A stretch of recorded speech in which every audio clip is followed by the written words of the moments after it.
Hello, everyone. Welcome in. Welcome in. If you guys can tell me in the chat if you All can right. hear me, that would be great. Mark, hold on 2.5 seconds. Two I want seconds. to make sure they can Welcome to hear. Linda's. Wait, Mark, hold on. Hold on.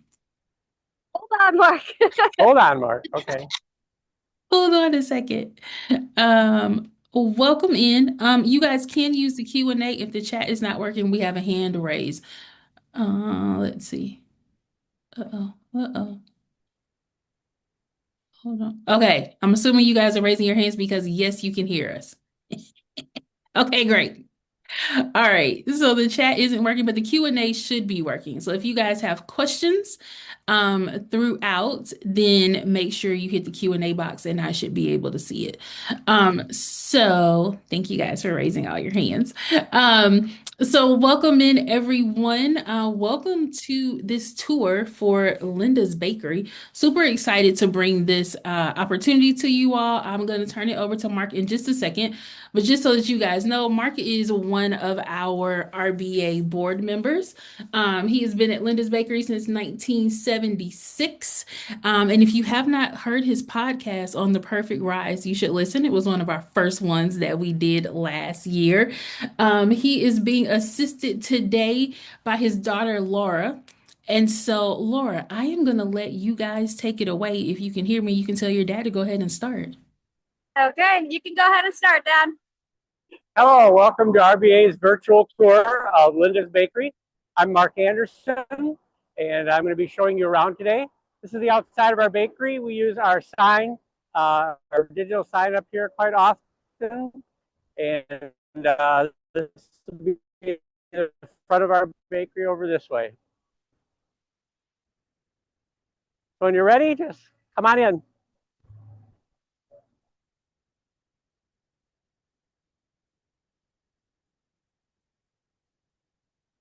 This is our third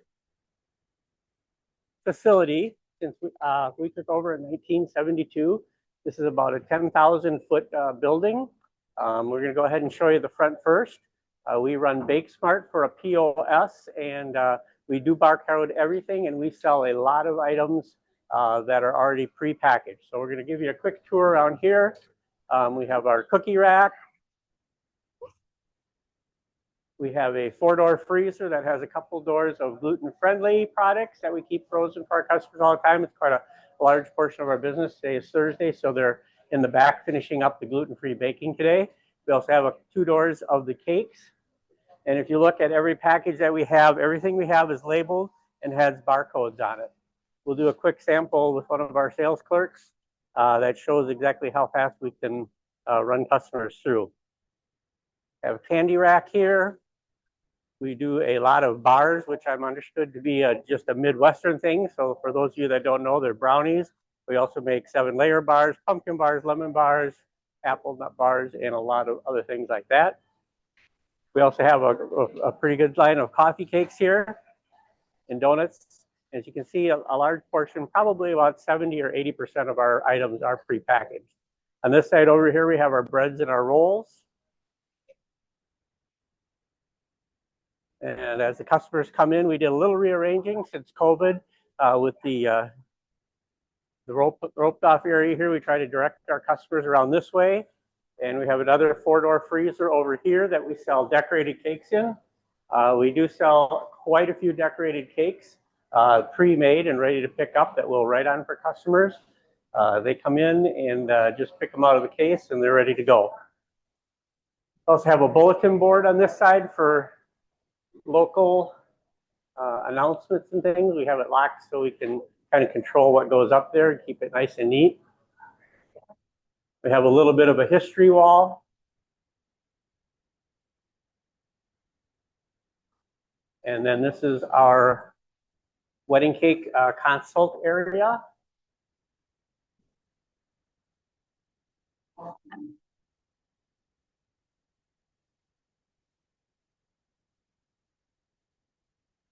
We recently entered a contest here in Wisconsin and got a few awards, and some of our cakes are still on display. So as we go through, if you have questions, just go ahead and type them in for Kimberly, and she'll relay them to us, and we'd be happy to answer any questions at all that you have. This is our coffee area on this side.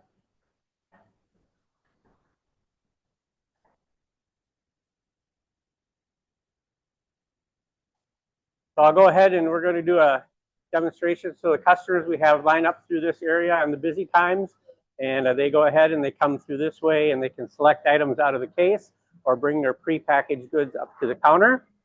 And Michael's going to give us an example here of just how quickly we can run through customers. So he takes a scan bar, which is portable, picks anything out of the case, enters those items, and we're ready to check out just that fast.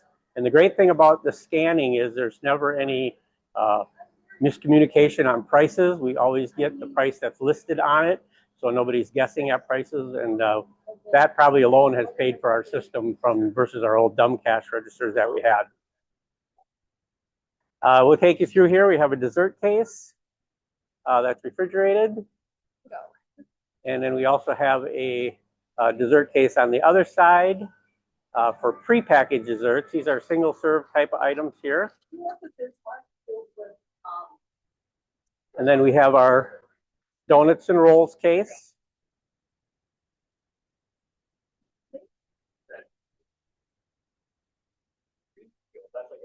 And then finally on the far end, we have our cookies and pie tart case.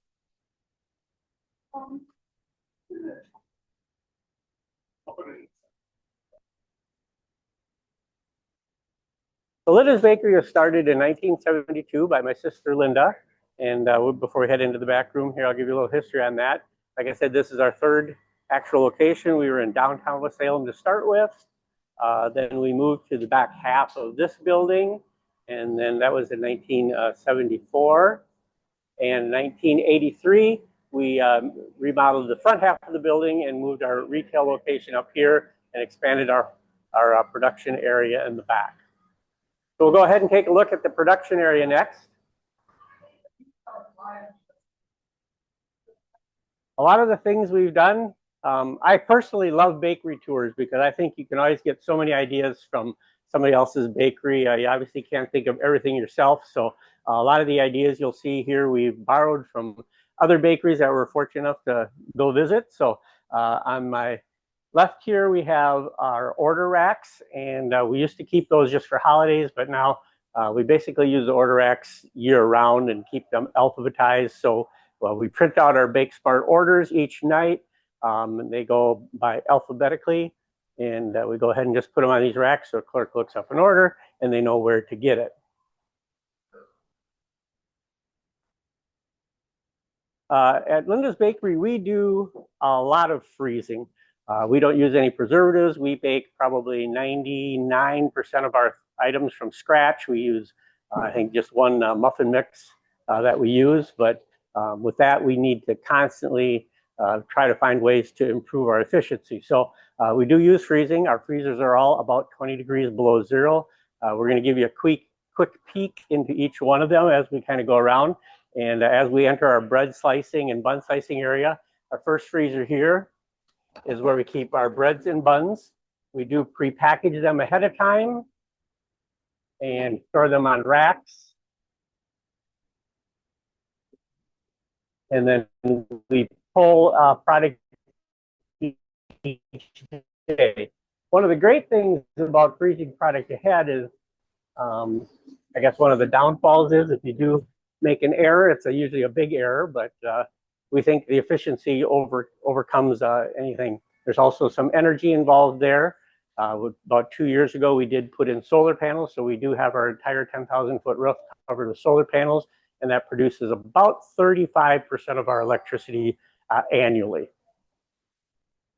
Then in this area, we slice the bun or the bread over here. That comes out, and then on the right side over here is our bun slicing area. As you can see, we borrowed this idea from a bakery and regular bun slicer that normally is an angled bun slicer and cut it right into a table. We had this custom made. So the buns come here, get sliced down there and right into the packaging. From there, we put them right on the racks, nice and handy. We try to do everything we can to keep our steps down to a minimum, keep our employees' physical attributes easy. So we used to have to bend way over and down into a basket to pick out the buns, and now everything is that waist height, and we can do that quite easily. The other thing we've done that I found at another bakery was we buy these hydraulic jacks. There's a couple places you can get them from. I think they're called mechanics tool jacks. So all of our pans are kept on here. So as we are filling them at night with the bakers, they just take and jack this up and get it up to the height of our bun machine that you'll see a little later. And then as the buns are sliced, they put them on there, run them through the slicer. They just keep lowering that jack stand and until the stack gets up. So we have a lot less handling. Nobody's picking up the pans. Nobody's carrying them around and doing a lot of that physical work. It's all just sort of automatic. The next freezer I'm going to show you is our muffin and roll freezer. So in here, we keep extra rolls for the day. We keep all our muffins and nut breads.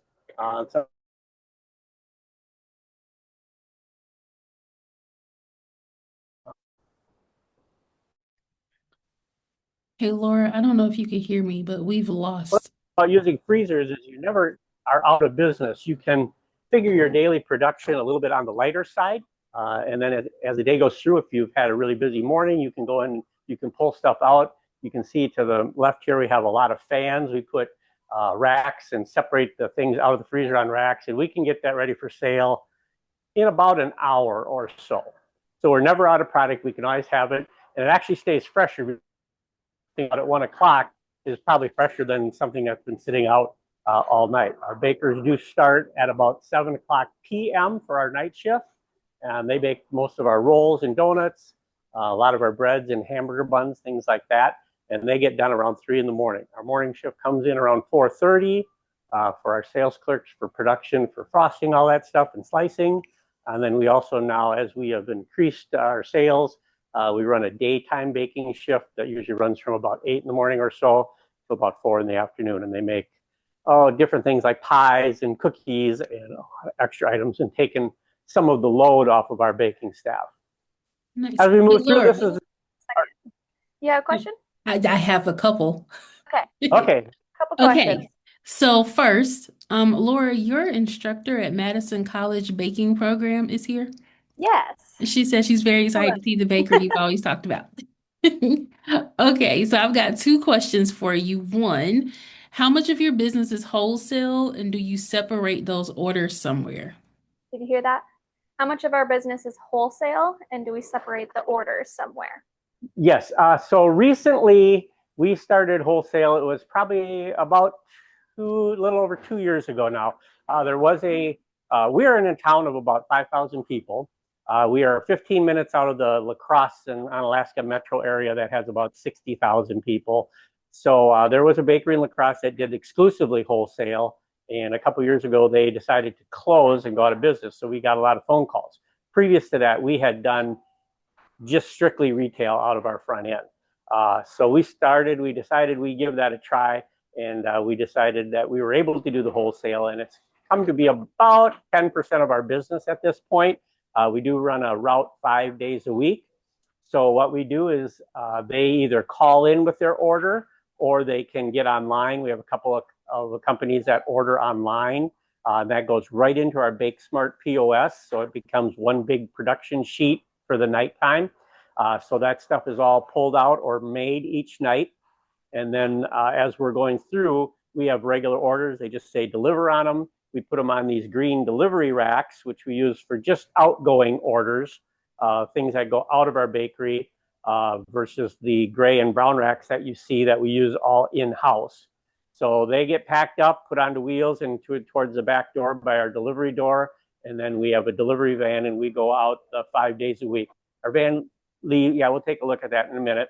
But our van leaves around 8 o'clock in the morning. We really have kind of discouraged some of the roll customers that want things like at 5, 6 o'clock in the morning. And my theory there is we kind of have trouble getting it out to our front door by 6 o'clock. I would have a heck of a time getting it out to La Crosse by that time. So we do mostly bars and restaurants that take the large majority of it is buns. We have a couple of grocery stores that do take just about our full line of baked goods. Nice. Okay, so here's a follow-up. Can you talk about Bake Smart a bit? Did you folks fully integrate it right away, or did it start with just cakes or pre-orders? Can you talk about Bake Smart? And did we fully integrate it right away, or did we just start with cakes and orders? Okay. We started with Bake Smart about 7 years ago, and we jumped in with both feet. We got rid of everything. Longer than 7 years, longer than 7 years. We're on our second version, and we're looking at the cloud version now. But yeah, we use it for our POS. We use it for our production sheets. So each day at the end of the shift, at about when we close at 6 o'clock, our sales staff go ahead and print out the orders for the next day. We also print out special orders, which are like cakes and things that take more than 1 day, decorated cakes. So they print those out 3 days ahead. Those orders are sorted into special, they're sorted into regular orders, and they're sorted into wholesale.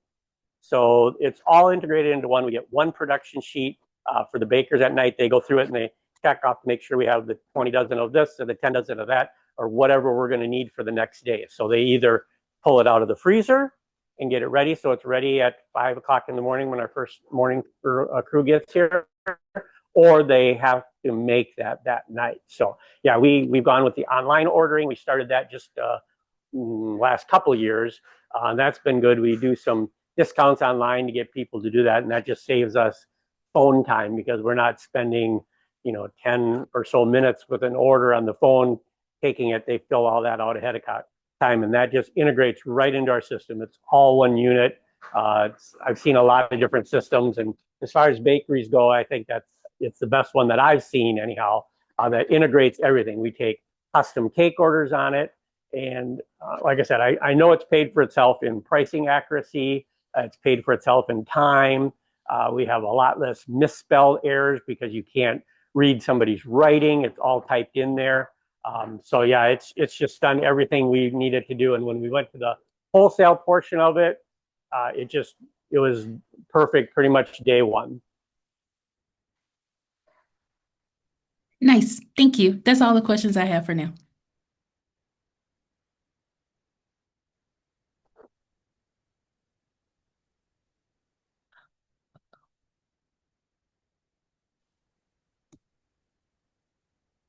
Okay, you're back. Were there Laura, any questions?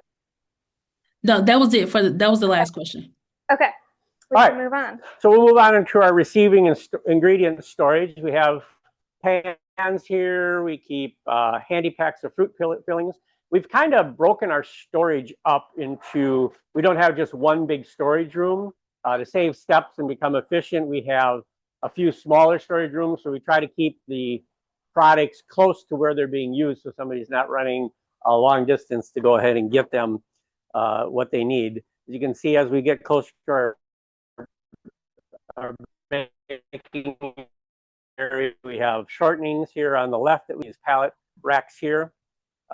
We have found, as I'm sure a lot of you have, once COVID hit, the ability to get everything you need when you need it has really kind of changed. So we probably stock a little more than necessary. We usually keep at least a 2-week supply of everything. That way, if we were to get shorted on one of our deliveries, we're not out of business on anything.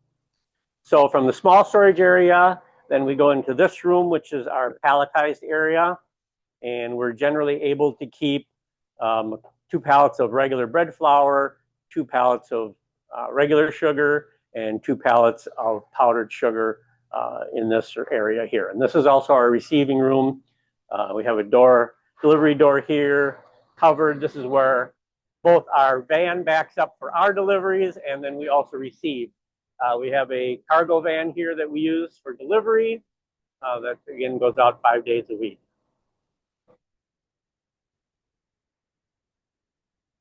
From there, we're going to enter our baking area. This is where we scale off all the ingredients, and the bakers here have their cooler, which has eggs, milk, buttermilk, all the things we need there. One of the things that we use real often, I'll go through some of the machinery here, is first of all, we have a VCM mixer there. We use that for crumbs, and we're switching it over to use it for frosting soon. We have 2 of these sifters, and again, they are mounted on jacks. So if I have somebody that needs to lift a 50-pound bag up in here, they can lower the jack. It's kind of at waist height. Then they can jack it up and sift everything right into a bowl or an ingredient bin as they need to there. So again, it's just, we do everything we can to make the job easier physically for our staff. We have scaling area on 2 sides here. This is what we call our cake bench. So at night when our bakers are working, they work on this side. This is where they normally would mix their cakes and their bars and their muffins. We have an 80-quart Hobart on each side, so they can use either or most of the time both. And then back this way, we have our ingredient bins. We got this idea. We went to a convention in Europe and Germany. We saw this and we had a local metalsmith make this. Each one of these actually, you can open it up and use the scoop here, and they don't look very big, but this will hold a 50-pound bag of baking soda. And it's like when I first put it in there, I thought, oh, it's going to maybe hold 10 pounds, but the whole bag ended up going in. We have a small mixer for small goods that we don't use very much anymore. We have 3 electric Doran scales. Seems to be the scale of choice for a lot of things because they really do hold up well. This is what we call our rack room. So all of our oven racks get stored in here. If I could change any one thing about my bakery, I would try to have this more centrally located instead of at the end, because it works good on the outflow because the bakers take the racks, they fill them, they proof them, they bake them, they go out front, and then we have to run them all the way back here to the beginning again. So that's one thing I would change if I was able to restart and reorganize my bakery. Then from the scaling area, we go into the mixing. We have a Kemper spiral mixer with removable bowl that we bake most of our doughs in.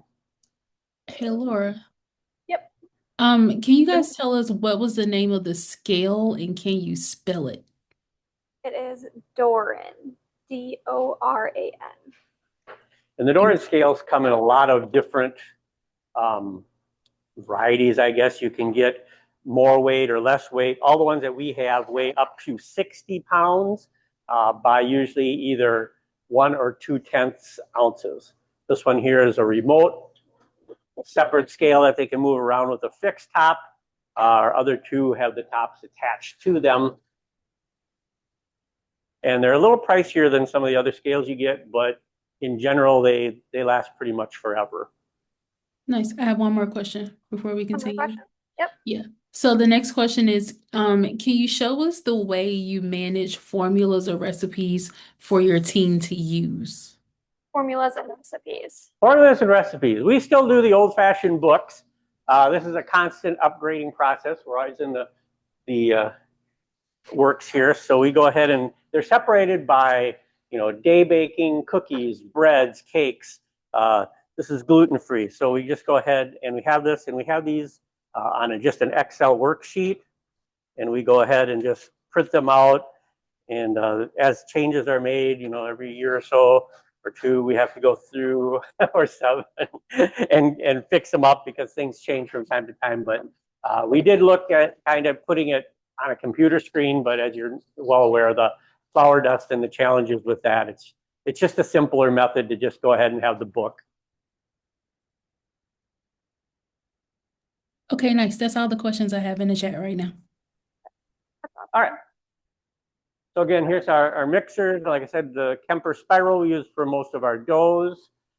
This is the mixer that's going to be retired soon, but that we use for our icings right now. We're going to go to the VCM. We have a hand wash sink here. We have our 140 quart, which is our donut mixer now. They use that at night mostly for donuts, and it's also our backup dough mixer. Over this direction, we do keep our working pallet of bread flour right out here, and again, because it's nice and close to where we have it. And this is our Koenig continuous bun rounder. If you're familiar with this machine, you put the dough just in random chunks in the top, and this one's a 5-pocket machine, and we can get from 3/4 ounce all the way up to about a 6-ounce piece of dough it'll either divide them and round them. But it just keeps coming out. We take that jack stand with the bun pans and we park that right at the end here. And then we have people on both sides and they just pick them up as they come out and put them onto the pans. They go onto racks and then right into our roll-in proof box. This is our frying area. So we have a 24 by 24 gas fryer. We do all of our long gens and donuts. We don't have any type of a conveyor system, but we put the dough on screens and then we go into these 3 proof boxes here. Each proof box takes 1 screen. So they put the dough on here, go ahead and slide it right into the proof box. It's nice and close to the bench here. So again, we're limiting our steps of how far we have to walk with everything. And then as they proof, we take them right on here. We have a hand glazer, which I'm sure a lot of you have seen. Put the glaze down in here, you put a screen on top, and just use that to do our glazing. And then in this back room, again, more storage. We keep our fryer shortening right here, again, nice and close. We have an electrical room. We have extra racks for the fryer. We have extra proof boxes. So if anybody's looking for a proof box like that, I happen to have 3 that are for sale. They are in working order. We just decided to upgrade a little bit. So that's something we're going to be going ahead and getting rid of soon. We have also our cookie machines back here. On the other end, we have our pull-in depositor. We just pull that out when we're going to make eclairs or drop cookies. We use that for butter cookies year-round. Then at Christmas time, we make a lot of different kinds of cookies with that machine. And then we also have a Triumph wire cut here. And again, we pull that out into the baking area as we're needed. Then right out this back door is our trash and rubbish and recycling. So again, nice and close there, they take it right out. This is our main bench. They're just finishing up the gluten-friendly baking today. We do have a bread molder, a Blumhoff bread molder that we use at night. They've just gone ahead and finished package everything, so they're going to now go ahead and get some racks. They'll put them on the racks and get them right into the freezer. We like to get the stuff in within a couple hours if we can from the time it's finished. Laura, here we have our original oven. 1 second. One question? Can you tell us what brand donut fryer you use? A brand donut fryer. What brand donut fryer do we have? We just bought a brand new Belshaw that we have in the back. Not really sure what this one was. We've had this one for quite a while, and we kind of figured it's getting towards the end of its life. So I was talking to a baker in Ohio, and they told me that they always keep a spare one because it takes quite a while to get one now. They don't just stock them. And we did order a new Belshaw one that we have down in our storage shed that came last month, but it did take about 3 months from the time we ordered it to the time we actually received it. So we don't want to be out of business if our fryer conks out, so we do have a spare on that one. We've had a couple of different ones. We've had a Baxter and we've had a Belshaw, and I think this might be an Annett's. Cool. I've got one more question. Well, it's a multi-series question, okay? Yeah. All right. So it says, your shop is so well cared for, clean, and organized. Can you talk through how you keep it that way? How big is your clean team? What are their hours? What portion of cleaning is assigned to bakers and decorators during their shift? Okay, so they said it was very clean and organized. So they'd like to know how we keep it that way. How many cleaner hours we have, Sure. which we have none, and then how much is out to all the rest of our employees. Okay, so when we moved out to this location from downtown, we used to have it when we were downtown, very small and much less sales. We had a dedicated dishwasher that came in, and she did the dishes each day, and it was about an 8-hour shift. Once we moved out here, we bought we've had a couple of different brands. We've had a Douglas, and now we have an LVO roll-in dishwasher that we'll show you in a little bit. And at that time, we decided that we're not going to have a dishwasher person. So everybody does their own. So as the bakers are done with the donut bowl or whatever, they put it right on the rack, they wheel it over and they push it in. They might have to take something out that's already clean. As far as our floors, again, same thing. We used to have a scrubber that would come in once a week, and they would spend, 6, 7, 5 hours, how many ever, to try to get the floor clean. Everybody knows how much buildup you get at the bakery. So one of the things that we did is we found a small floor scrubber. We're on our second version now, something that's a little bigger. And then we have a lot of high school staff. So altogether, we have about 85 employees here at the bakery. About 35 or so are full-time adults. And we have some part-time adults, and we also have quite a few part-time students, probably about 17 or 18 or so. As the students come in, each one of them is assigned a scrub day or area. So 7 days a week, they come in. It takes them about an hour to do their job. They come in, they sweep the floors, they get the floor scrubber, and they run down through the middle. So that's 7 of them, and then the others have special areas. So one person might have underneath the cake bench. So they come in 1 day a week, usually it's a Saturday or Sunday, and they'll pull all this stuff out. They'll scrub underneath it with either the machine or by hand and put it back. So there's a person for that area, there's a person for this side, there's a person that does the back room, there's a people that do the front end. So we kind of split it up, and each person, each of those students is expected to do 1 scrubbing shift a week that they're assigned for. That's a big part of how they get raises here at the bakery. They get performance raises and they get attendance raises. So we do all that. Other than that, every person is pretty much takes care of cleaning up their own. Our sales clerks up front and production clerks up front, they do the pans as they're done. Again, they put them on we have a table up front, I'll show you. And then from there, one person will just go ahead and fill up the rack, push it into the dishwasher. And then at the end of each shift, we have a checklist, I'll show you.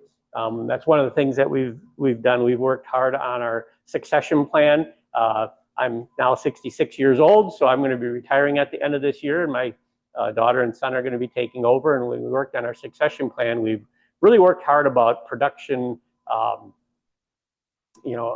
good ways to do everything, and standard practices, and a lot of signage and things like that. So everybody's doing it the same way. So we don't have to be the boss checking over 85 people.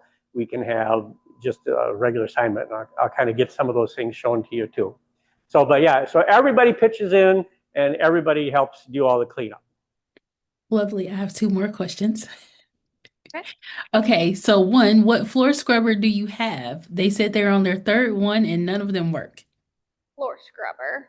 Floor scrubber, Yep. When we get up front, I'll show you the floor scrubber that we use. The brand. Yep. Okay. Okay, perfect. And then the second question is, how do you manage equipment repairs? Who's responsible for getting the right person out to fix them? Equipment repairs. Equipment repair. Who's fixing them? It's getting much more challenging to find equipment repair people. In fact, right now, our Rondo cheater is, the feed speed is not working on it. I have a gentleman coming down from Minneapolis. So we are located about halfway between Milwaukee and Minneapolis. So we don't have any local repair people. Luckily, I'm fairly talented at repairing a lot of things. We can do a lot of repairs with tech help over the phone, but we do on occasion have to bring somebody down from Minneapolis. And I was hoping he'd be here working on it this afternoon, but because I was going to give him a good pitch for you, but he apparently got busy and didn't make it at this time yet anyhow. Okay, that's all for now. Continue. Thank you. So when we first moved out here in 1983, we had just half of this building, and this was the original oven that we put in new in that year. This is scheduled for replacement pretty soon. It's a standard real oven. It's a 25 pan, but as you can see, it takes up about the space of 2 rack ovens that I'm going to show you.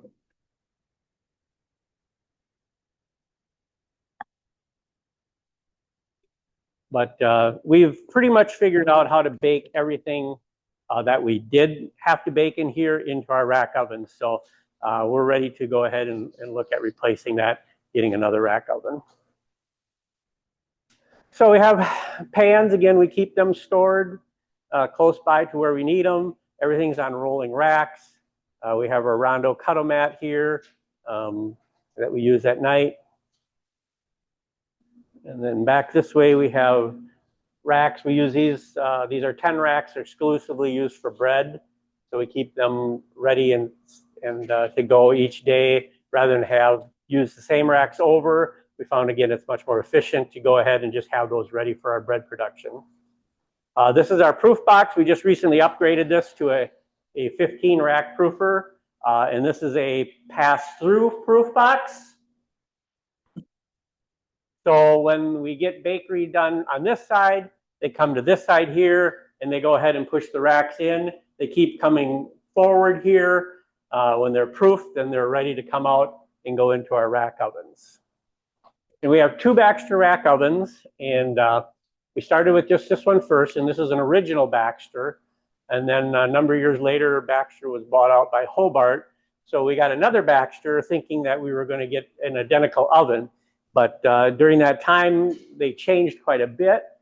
So we actually have 2 distinctly different rack ovens. And sometimes that's good and sometimes it's bad. The good thing about it is this one's an indirect fire. It's a lot better for bread and bun production.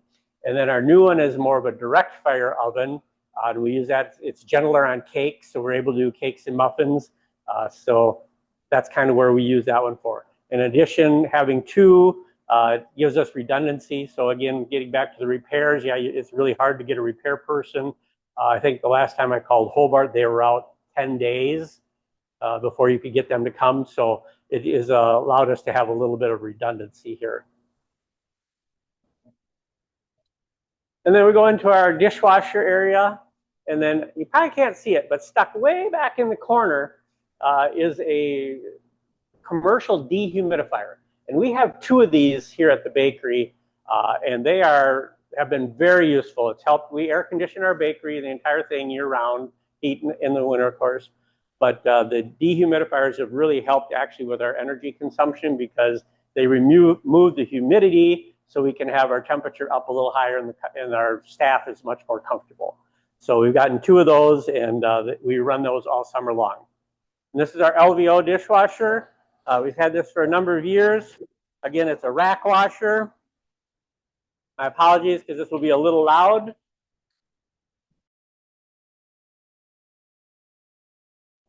So we have 3 different racks. This is our sheet pan rack. So the clerks or whoever has sheet pans, mostly our sales clerks, when they're done, they put them on here. We push them in. It's got 3 different cycles. It's got a short cycle. So if we're doing like, say, cookie pans that had papered cookies on, they get the short cycle because they just basically need a rinse and a sanitation. And then we have a long cycle. So if you're doing cake pans or something that's really stuck on, that's a longer cycle. It runs about 5 minutes versus 2. Then we also have a cake pan rack here, and we have a bowl rack here. And we've modified our bowl rack a little bit. It didn't come with these guards, but we can put bowls and buckets in and just hang this on there. Again, it's real quick, and we can run them through and get them washed up. Over here are our bread pans. We keep them again on racks. So from here, they wheel them down to the bread machine. Everything goes on racks and right through, and it comes out of the oven. This is what we dump out the bread on. Our dump rack here, they just swing that sideways, put the pans right back on the racks. And the less amount of handling we have to do, the better. Right. This is our floor scrubber. This is our, I believe, 3rd model that we've had. When we first got it, we had a small handheld one, and then we got a little bigger one with a walk behind. And then this is our latest one here. I forget what the brand is. Let's see. Viper. Oh, this is a Viper, yes. So when we're ready to go ahead and scrub the floors, they take the brush that we rinse off when we're done. We lift up the rack machine, put it on.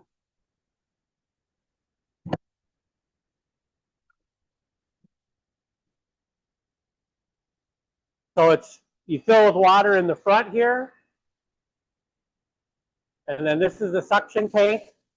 And basically you lower the squeegee. And you can see it's putting down water already. And you just go ahead and give it a little push. It's kind of self-driving, but it goes ahead. It squeegees. But since we've gotten this,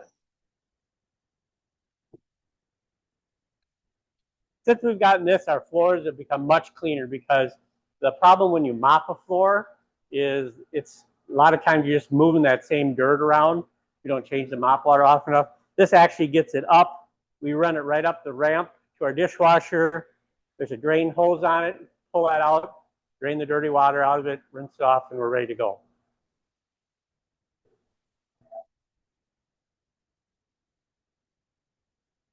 So when our pans are done, we use this area here. We put our pan rack here. After we put the clean pans away, this is kind of a staging area for dirty pans. And then as this goes, we just fill up our dishwasher rack and head them off to the dishwasher again. This is our packing bench. So in the morning when we do our wholesale and get ready, this is the area where we'll package coffee cakes and a lot of the things you saw out front get packaged this way. We have 3 of the Hobart scales. It's I believe it's the CTI is the brand. And we have one here. We have one over in the bread area, and we have one over in the decorating room. But we were able to program our labels. It prints the barcodes we want right on there, and the ingredients and everything that we need gets printed right out here. We just use a PLU or a product lookup and punch that in and just go ahead and print out a label. So if we need bun labels, hit enter. Oops.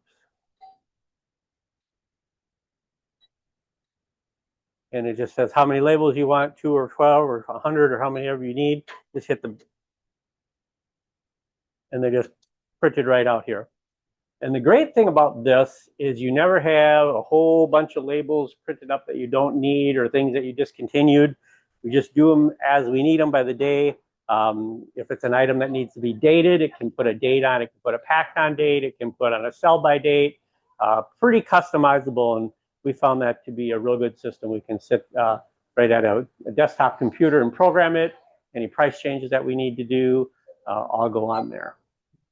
So then after all the rolls and things get baked, we push them all out into this area. Again, this area here, we frost cookies on this bench. We do a lot of frosted cutout cookies. It's one of our bigger items. In the wintertime, we have a lot of our retired staff that come back and help us pack during those times of the years.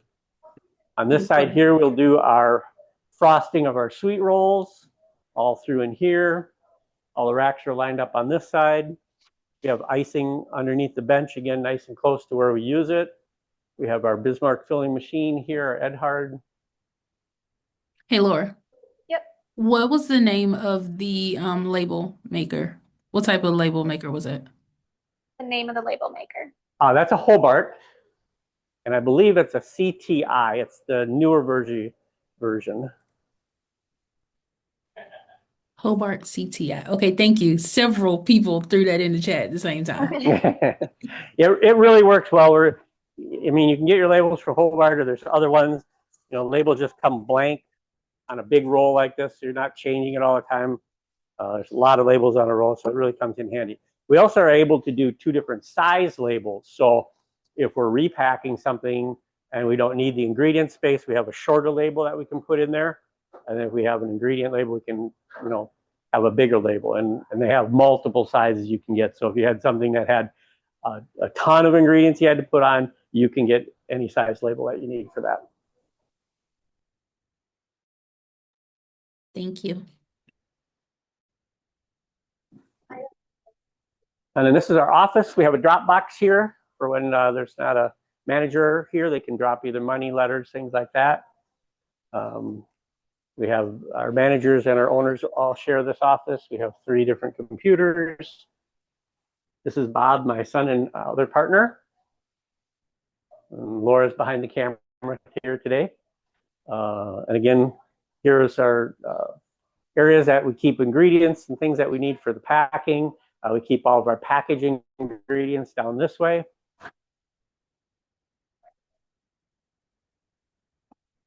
And it may seem a little counterproductive to have all these different storage areas, but we found that it's really, really handy to have the things closer to where we're using them. Washer. Yep, our bathrooms at the back here for our staff members. We have customer bathrooms up front. All right, next we're going to go into our decorating room.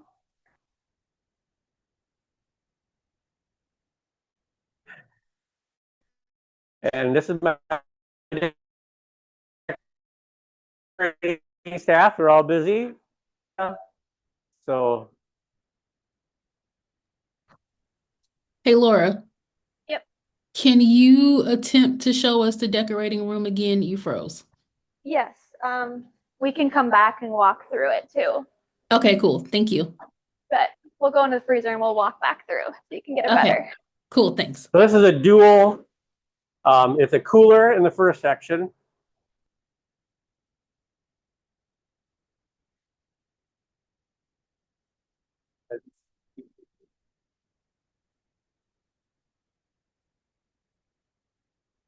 So this is where we keep, have somebody hold that open. This is where we keep our refrigerated orders here. And then from here is our cake freezer. So in here we have cake. And we also have our cupcakes, sheet cakes, Christmas time, that whole aisle. Maria, we hold this door open so we don't lose your something. So we have our Christmas time, we have that whole aisle full of separate cabinets, Christmas cookies, because we used to have a lot of space in there, but now we just fill it up on a regular basis. And then from here, we have our cake delivery van and delivery door here. So we keep extra racks in this space, again, nice and close where people need them. We do our wedding cake delivery out of this area here.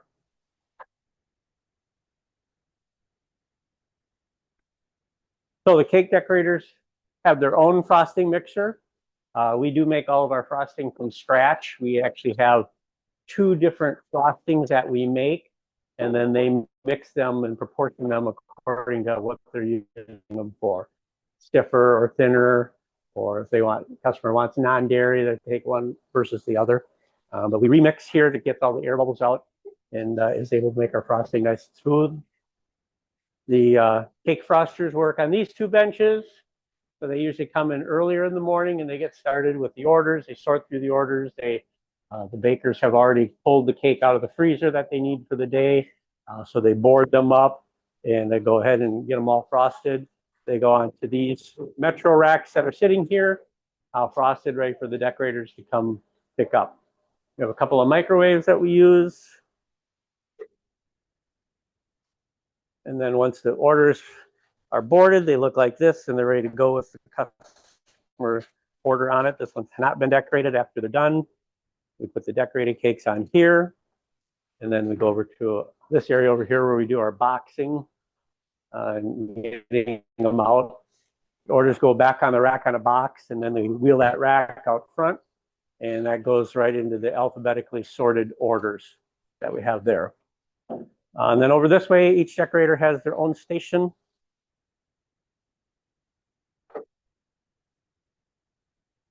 We have a fondant sheeter.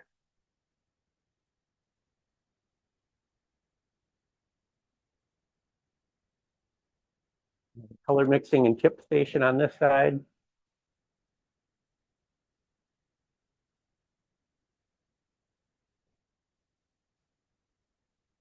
And we're doing some custom cupcakes here today, but we do utilize our high school staff comes in and does all of our shop cupcakes.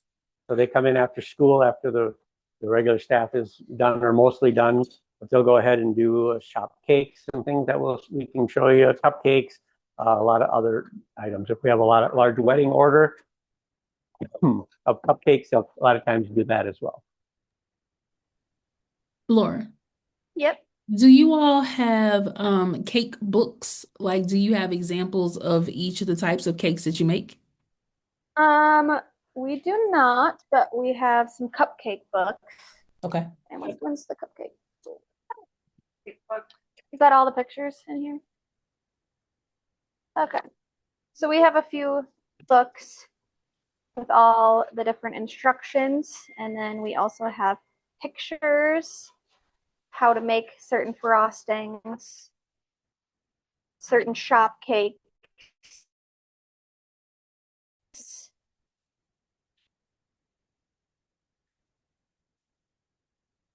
But most of the decorated cakes are all done by hand. Nice. Thank you. We have a printing machine here. We're using the DecoPack system for items that are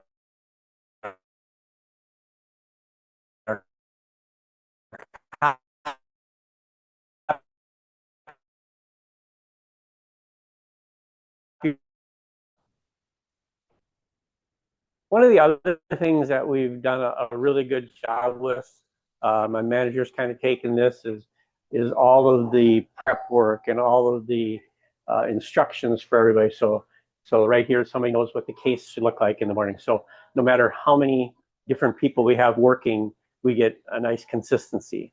Another thing that we use a lot of is what we call our passport training. And what that is every new employee gets a passport. They get their name on it. It talks about everything from where the bathroom is when you get here to all the different things in the different shifts. So the back clerk, what they have to learn. We have a basic thing. We have advanced things. If they're a sales clerk out front, what they have to learn.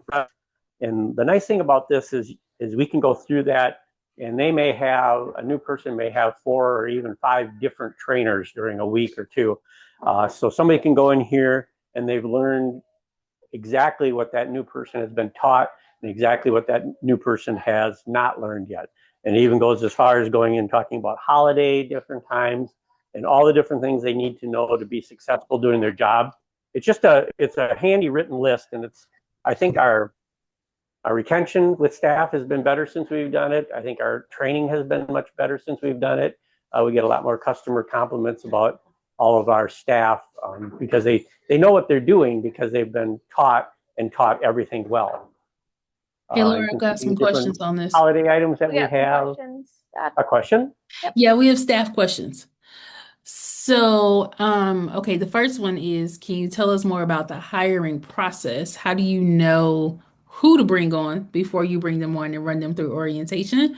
That's the first one. The second one is, how do you deal with younger hires? Hiring process and how do you deal with younger hires? Okay. Well, let me check with Bob because he does a lot of that now, and I'll see if he will come out and talk to us about that. Okay. Would you like to come and talk to us about your hiring process and how we're so successful with our young staff? I think we have to start a good pool of potential students to pull from, and we have a good culture, good camaraderie, staff that work hard but can also enjoy their jobs. So it's a good culture that people want to come work for us in a family-owned environment versus a corporate environment. And I think the procedures that we have in place, all the photos and the documentation and the training documents help retain those employees because it creates consistency so they know what to do. And Nice. then the other part of the question was How do you deal with the hiring younger hires? process. Yeah, the How hiring we process how itself. we go from applications to actually starting somebody. Yeah, it depends on the role. For full-time roles, I post online through our home-based app. You can post on Indeed. And for part-time employees, I post on Facebook when I'm looking for students or even here in the shop. And I go through usually a round of interviews over a week or two, then pick out the best candidates if they're good candidates, and then we go through the hiring process of an orientation. That's a 30-minute tour. We do paperwork, talk about the handbook and different policies to set expectations and talk about scheduling, especially for student employees. This is the first job for a lot of our employees. So we go through the expectations of scheduling, how we do time off, and make sure they're doing things independent of their parents, maybe if they're under 18, so they can take their responsibility for themselves. Did that answer the question about hiring It process? does, but I have a follow-up for Bob. Yeah. What's your main role and job daily? My main role? Yeah. I'm the general manager, so I do a lot of HR responsibilities from hiring to working with employees with corrections that may need to be done. I do purchasing and I make schedules and I do production planning. Nice. Thank you. That same question is also posed for Laura.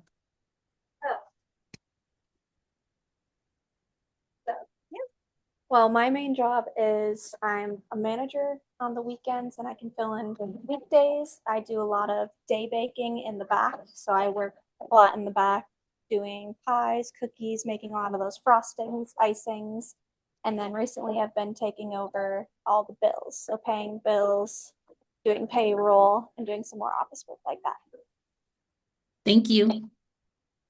Okay, that's all the questions I got. Y'all can keep going. Okay. All right, Thank you, thanks, Bob. Bob. So again, a lot of the things that we do to prep up, again, just general instructions for everything. So, we talked about our training passport Oh, I'm that sorry. we A have that question just show the came. specific. One more question. Yep. Sorry, it was for Bob. Do you guys use a scheduling software? Yes, we use Homebase as a scheduling software, but then we also do paper schedules here. So employees can do ask off requests through paper or through our Homebase app. And that just helps with, we have a lot of older workers who don't love the technology as much, so they can choose to do the paper, or some of our younger workers don't have phones yet, so they can do it through that as well. Okay, thank you. So one of the things I think that's made some of we talked about the cleaning jobs that our high school staff is assigned. And one of the things that makes it work is accountability. So we have here a list of each student and what area they're to scrub. And then we also have a checklist of whether they actually came in to do it or not. And, they put their name in when they come in to do the work. If they don't and they miss, they get an X through there. And then quarterly, we go through all that maintains 80% or higher on their coming in to do their scrubbing, get an automatic raise on top of any performance raise that they normally would get. If they get a lot of X's and they're only here 50% or 70 or less than that, I'll loan them. So if they're, most of the time they're all very over 100% because they do all their own, plus they come in and cover for somebody else as well. And they're told if they can't come in and do it, they're to find their own replacement. Another thing that we do when we hire students is we send a letter to the parents that just pretty bluntly explains that this is your son or daughter's job. We expect them to come in and take care of their scheduling needs.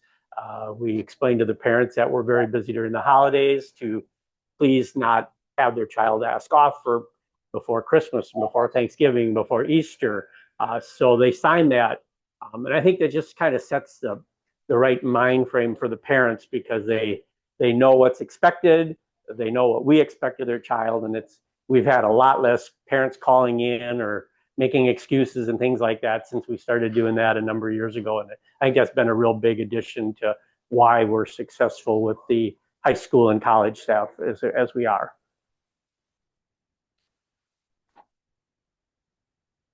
And again, we have a lot of things like this up where, for like frosting, for an example, this is what we don't want it to look like. This is what we want it to look like.